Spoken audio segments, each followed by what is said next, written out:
Certain situations may require firmware to be manually installed in a receiver. This could be due to lack of internet connection at a site, network restrictions, cable or COM port failure, and the list can go on.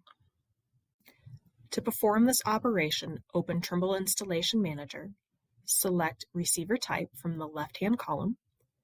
From the upper right corner of TIM, click on the blue download arrow and then scroll through the list of available receivers and choose the receiver type you are working with.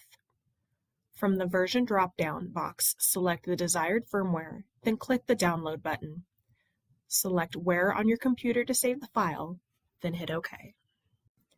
This will then download a folder to the selected location on your computer with the receiver type and firmware version as the folder name. For example, R750.6.16.